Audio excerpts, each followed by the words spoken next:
হাদিসে আসছে যখন আপনি সালাম দেন, নবী আকরাম ইসলামের শরীরে রূহ আল্লাহ ফিরিয়ে দেন, তিনি আপনার সালামের জবাব নিজে দেন।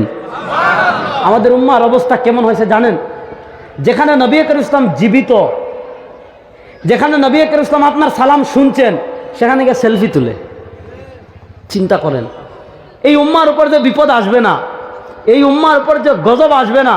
দেখেন, পৃথিবীর শ্রেষ্ঠ আদবের জায়গা মদিনা, যেখানে সরওয়ারে কায়নাত, ফখরে মওজুদাত, তাজদারে দু আলম জনাবে মুহাম্মদুর রাসূলুল্লাহ সাল্লাল্লাহু আলাইহি ওয়াসাল্লাম জীবিত অবস্থায় আরাম করে মদিনা মসজিদে নববীর পাশ দিয়ে কোনো গাড়ি যখন যায় হর্ন বাজায় না।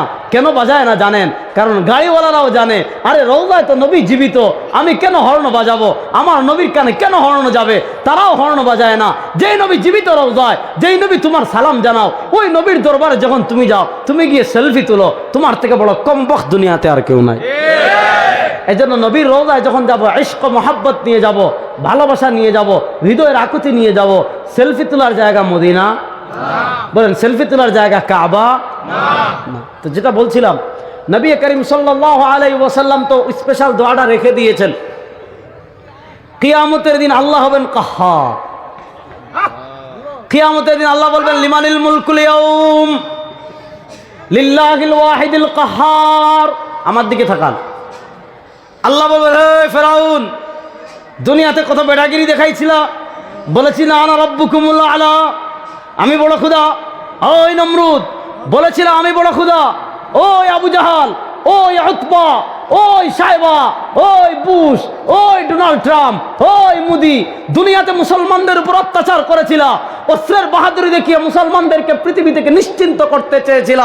ইসলামের 1400 বছরের ইতিহাস দেখেন, আল্লাহ রাব্বুল আলামিন বলেছেন, যারা ইসলামের আলোকে নিভিয়ে দিতে চাইবে, আবু জাহেল নিভিয়ে দিতে চেয়েছিল। ইউরিদুনা লিউতফিউ নূরাল্লাহি বিআফওয়াহিম ওয়াল্লাহু মুতিম্মু নূরিহি। ফিরআউন চেয়েছিল মিটিয়ে দিতে, নমরুদ চেয়েছিল ফিটিয়ে দিতে, বুখতানসর চেয়েছিল মিটিয়ে দিতে, আবু জাহেল চেয়েছিল মিটিয়ে দিতে। ইসলামকে তারা মিটাতে পারে নাই, তারাই ধ্বংস হয়ে গিয়েছে।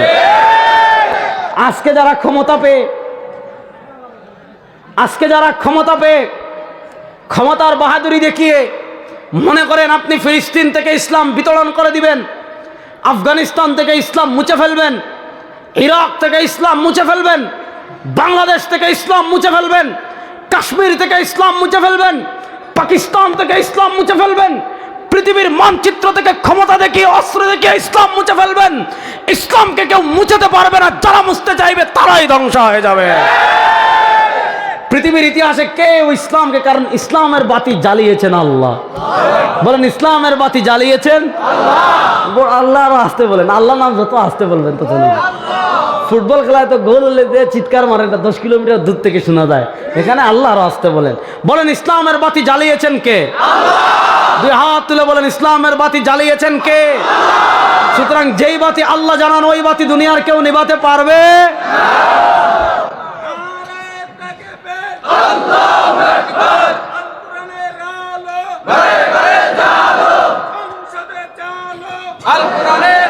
শাবাশ, দাঁড়ান দাঁড়ান, মাশাআল্লাহ।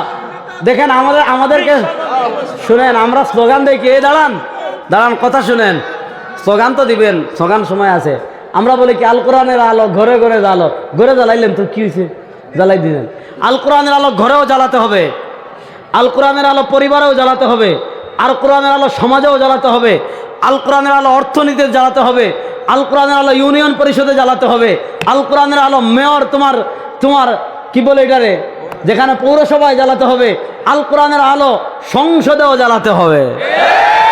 কারণ দেশ পাল্টাতে হলে আগে কোরআন ছাড়া, পৃথিবীতে 1400 বছরের ইতিহাস দেখেন, কোরআন ছাড়া কোনো মতবাদ দিয়ে, কোনো ইজম দিয়ে, কোনো আদর্শ দিয়ে কেউ পৃথিবীতে শান্তি প্রতিষ্ঠা করতে পারে? সেকুলারিজম পারে নাই, সমাজতন্ত্রবাদ পারে নাই, গণতন্ত্র পারে নাই। পৃথিবীতে শান্তি প্রতিষ্ঠা করতে পারে একমাত্র কোরআন। বলেন, পৃথিবীতে শান্তি প্রতিষ্ঠা করতে পারে একমাত্র। যাক, ওইদিকে গেলে আলোচনা চলে যাবো আরেক দিকে। আমি যেটা বোঝাতে চাচ্ছিলাম, কিয়ামতের দিন আল্লাহ যখন বলবেন, লিমানিল মুলকুল ইয়াউম, আজকের দিনের বাদশাহী কার? হাদিসে আসছে মুসলিম শরীফে। আল্লাহ বলবেন, আলাল মালিক আল ইয়াউম, আজকের দিনের বাদশাহ আমি, আজকের দিনের মালিক আমি। আইনা মুলুকুল আরদ, এই পৃথিবীর ক্ষমতাবানরা, দুনিয়াতে বেটাগিরি দেখিয়েছো, মুসলমানদের সাথে কত কিছু করেছো।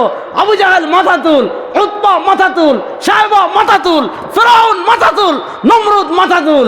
আল্লাহর আদালতে কেউ দাঁড়ানোর সাহায্য করবে না। আল্লাহ একদিকে বলবেন লিমানিল মুলকুল ইয়াউম। আল্লাহ রাব্বুল আলামিন যখন গর্জন দিবেন অবস্থাটা কেমন হবে চিন্তা করেন। হযরতে আদমের মতো জালিলুল কদর নবী, হযরতে আদমের মতো নবী যিনি আমাদের সবার পিতা, আদি পিতা, হযরতে ইব্রাহিমের মতো নবী খলিলুল্লাহ, হযরতে মূসার মতো নবী কালিমুল্লাহ, হযরতে ঈসার মতো নবী রূহুল্লাহ। আল্লাহ রাব্বুল আলামিনের এই রুদ্র অবস্থা যখন দেখবেন বলবেন ইয়া রব্বি নাফসি, ইয়া রব্বি নাফসি, আল্লাহ আমাকে বাঁচাও, আল্লাহ আমাকে বাঁচাও। ওই দিন মূসা তার আল্লাহর নামে কসম করে যায় নোয়াখালীর মুসলমান। মূসা তার উম্মার কথা ওই সময় ভুলে যাবেন, ঈসা তার উম্মার কথা ওই সময় ভুলে যাবেন, ইব্রাহিম তার উম্মার কথা ওই সময় ভুলে যাবেন, হযরতে সুলাইমান তার উম্মার কথা ওই সময় ভুলে যাবেন, হযরতে নূহ তার উম্মার কথা ভুলে যাবেন। হাজার হাজার বছর যেই নবীগণ তার উম্মাকে ইলাহের দাওয়াত দিয়ে গিয়েছেন, আল্লাহর ইবাদতের দাওয়াত দিয়ে গিয়েছেন, ওই সময় তারাও তাদের উম্মাকে ভুলে যাবেন। হ্যাঁ, একজন মানুষ আছে ওই কঠিন সময় তার উম্মাকে ভুলবে না, তিনি হলেন মুহাম্মদুর রাসূলুল্লাহ। বলছি না আমার নবী তার অফারটা আখিরাতের জন্য রেখে দিয়েছেন, হাদিস মনে আছে তো?